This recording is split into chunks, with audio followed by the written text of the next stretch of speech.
Come si coordina allenamento e alimentazione? Ma soprattutto perché? Non l'ho mai capito. Ok, allora, immagina che tu sei un'auto, ok? Per arrivare a Roma hai bisogno di tot benzina. Come fai? Vai dal benzinaio e fai rifornimento, no? Hai bisogno del tuo carburante, della benzina. Stessa cosa è quando bisogna affrontare degli allenamenti, nel suo ciclo di allenamenti. Hai bisogno del giusto carburante per compiere determinati gesti che ti portano a degli adattamenti perché tu possa fare sempre meglio e ottenere determinati risultati. Quindi è importante che ci sia nel tuo corpo il giusto carburante e soprattutto la giusta quantità.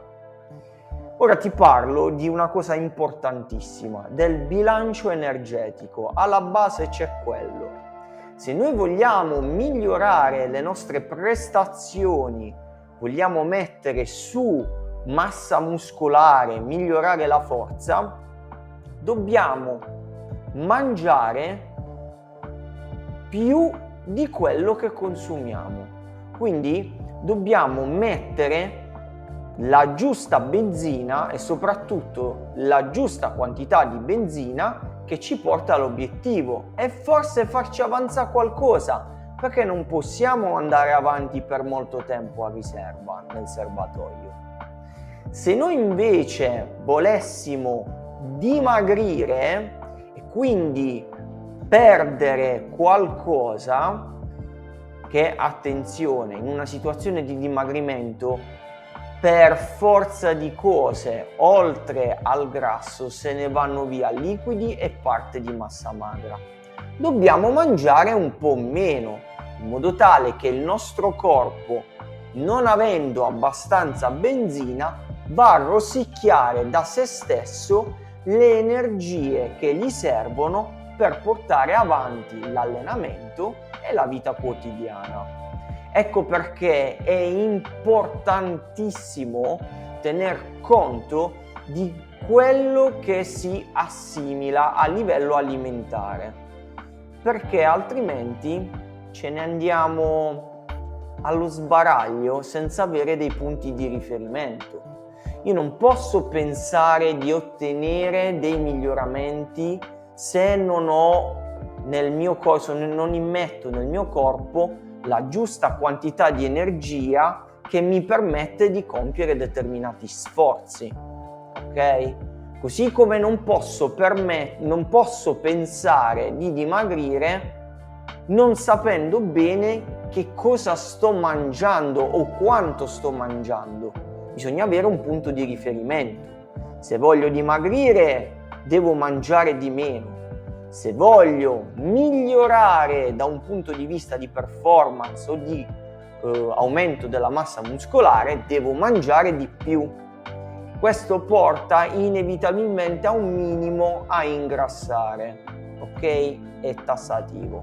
Se invece voglio dimagrire, devo mangiare di meno. Spero di essere stato abbastanza chiaro. Assolutamente sì.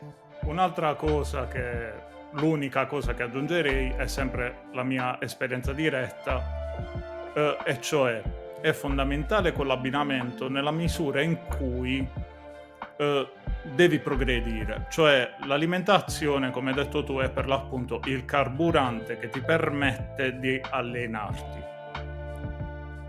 Viceversa, ad esempio, quando noi abbiamo iniziato, io ho deciso di integrare l'alimentazione solo dopo, ma di prendere prima consapevolezza e di abituarmi all'esercizio fisico. Col tempo l'alimentazione è diventata per l'appunto fondamentale perché all'aumentare dei carichi serviva più energia, questa energia te la dà il cibo e quindi ti serve anche mangiare bene. Arrivati a certi livelli, a certi carichi, ti serve per l'appunto quell'energia. Viceversa, se tu dovessi non essere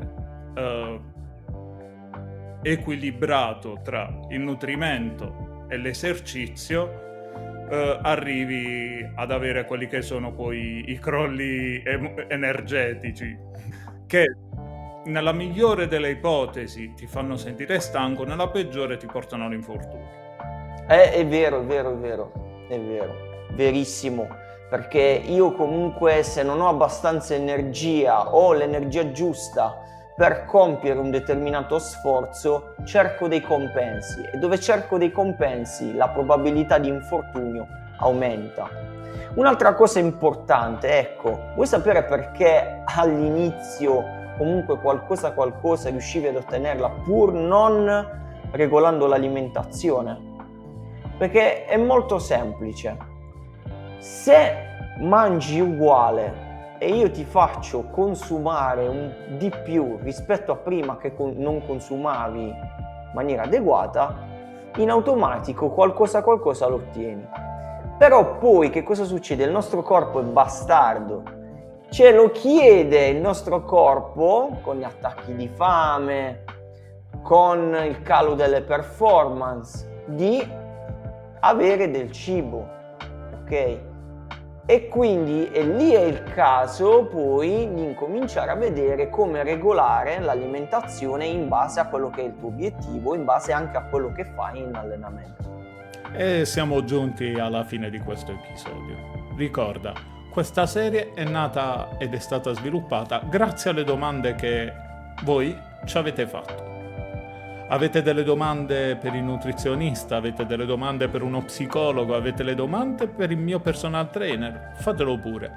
Ricordatevi che questo è un percorso condiviso. Certo, non pubblicherò foto di muscoli, esercizi estremi o di cose che possono risultare nel mondo del web molto interessanti. Tuttavia cerco e cerchiamo di dare ogni giorno la motivazione e la spinta necessaria alle persone comuni, che, non so se lo sapevi, sono la maggior parte.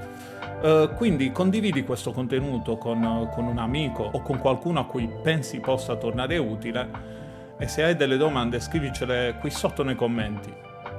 Oppure facci sapere cosa ne pensi, o semplicemente lascia un emoji e aiutaci a far diffondere questo video più facilmente nella piattaforma. Un piccolo gesto da parte tua potrebbe essere un grande aiuto nei confronti di una persona che potrebbe trarne davvero vantaggio da questi contenuti. Quindi questa serie è proprio dedicata a te. Noi ci rivediamo con il prossimo episodio. Ciao!